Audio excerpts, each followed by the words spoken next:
with a dislocated shoulder, having that put back in, and then I was back home in Wales for the third test. So I didn't. I was pretty much done. So yeah, I'm sure the South African boys celebrated much better than I did. No, man, geez, it was a pretty you left after that second test in Loftus, but I guess we probably got to spend more time as the series went on. The last test in Joburg, I think we actually had a function together. I remember mixing and mingling, with the Lions boys. It was pretty cool, to obviously, share a beer. Yeah. After. Can you hear me? Hello? Yeah, let him keep talking. It's weird when you just one of us on the screen. It's strange. Yeah. Oh, you're yeah. Yeah. I'm back. Like stressing technology. Have you been slagging me off? It's so yeah, shit. Rubbish internet, too tight.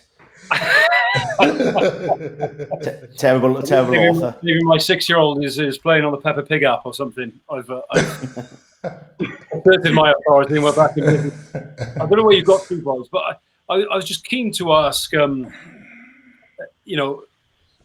of us who've never played in the front row and never will and never wanted to, just give us an idea, if you both can, what exactly goes on when you pack down in front of 80,000 rabid fans at Loftus Versfeld or Joburg, wherever it may be, and those two colliding packs come together.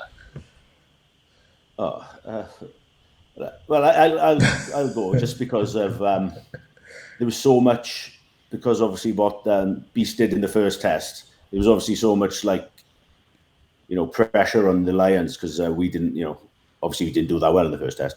So I just can remember the anthem, and then the sort of anticipation when it was a scrum, when it was one of those weird feelings when, right, this, as if something, big's going to happen just because of what he did in the first test. So the whole crowd was just absolutely bouncing for it. And I remember my mate telling me he sat next to my dad, and my dad was so nervous, about the first scrum. He couldn't look at the pitch. He was gripping my mate's leg, and he was just shaking. And it's kind of when you got kids, you kind of realise, how it's a little bit, how emotional it is for them and all that. What about you, Beast? How was that first scrum for you? Yeah, I think Adam put it, to perspective. I guess, for both packs, for the Lions pack and for us, the scrum meant so much, so there was almost like this tension in the air, before every scrum you could literally, you could touch it, there was, so much emotion and so much noise from the crowd. So it kind of obviously hyped it up a bit more. But I guess when when you went down and came together, the forces between the two packs, it's immense. You feel like your neck is gonna break, man. Your back as well. So I can tell you, yeah. So you want, because of that adrenaline rush, you don't really feel it in the moment. But after the game, you're like, you can't turn around, you can't look either left or right, man. It's because of the pressure. Sounds amazing. It sounds horrendous. Yeah. And you've got to add in that you're in the high altitude, so you're struggling to breathe anyway with the thin air. So it's a recipe for disaster. Tendai, there are some conspiracy theorists who claim to this day that Bakkies Botha deliberately took out Adam Jones because Adam Jones could have been the key to the Lions' success on that tour. What do you say to that? What a load of rubbish. What a load of rubbish. Adam answered it. I didn't say anything. Because I've heard on the grapevine that despite his fearsome reputation and his hard man image, he's actually a bit of a teddy bear, isn't he? Bakkie? Nah, he's actually chilled off the field. Obviously, when he was playing, but when he was on the field, man, he was destructive. Even when we played each other, with those local derbies and everything, he was hard, man. You would always make sure you know where he is. Don't get into a ruck if he's coming to that ruck because he can hurt you. Yeah. That's where it went wrong. Yeah, so I should have warned you before the game, man. It's too late. So I was trying to have a little rest in the middle of the game. You know, as I said, it was high altitude. I was a bit tired. I was trying to have a little rest on the side, and then this big 6'6" 20-stone South African comes and wipes me out.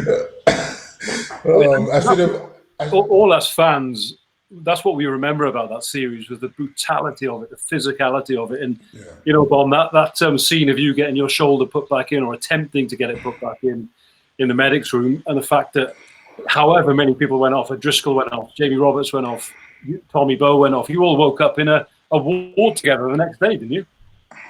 Well, no, definitely in an ambulance after the game back to the hotel, and Gethin Jenkins got injured as well, which was on the plus side. He broke his cheekbone and couldn't speak for a while, so that was one of the good things to come out of the game, that he got hurt a bit. But it was brutal. It was, you know, they were. Yeah, you look at that. The pack, South African pack, was probably one of the great Springbok packs with obviously Bismarck, Smith, the second rows, Johan Smith, Spies, Berger, Rousseau. It was like, it was an unbelievable pack to play against, and it was, the fact we actually there was only 6 of us in the hospital. It was quite an achievement, I thought. It always has an extra spice, doesn't it, when the team that the Lions are touring are the reigning world champions. It's happened several times over the last few tours. It was the case in 2009 when South Africa had won the World Cup. In 2007, it was the case again last time out when New Zealand were world champions. In 2001, when Australia were world champions. And Tendai, as luck would have it, it's the same again this time around. South Africa are the world champions, so the Lions know they're testing themselves against the very best. That just adds another level, doesn't it, of anticipation to this tour. Yeah, no, it definitely does. There's already so much hype, around the tour because we played England in that final, and a lot of people are saying the bulk of the team is going to be made up of English players. So it's basically going to be a bit of a revenge kind of test match in that first one, especially. So yeah, I think there's so much hype, but I guess that's what makes the Lions series so exciting, man. You get to face the best opposition from the Northern Hemisphere, and then obviously now the Springboks being the world champions, you got the best in the Southern Hemisphere. So it's a clash of a clash between two giants, and the best one win. And Bob, you've been on 2 of them, and we always hear the word unique when the Lions tours are talked about. I mean, you've toured lots with Wales in lots of exotic locations. What is it about Lions tours that makes them that much different?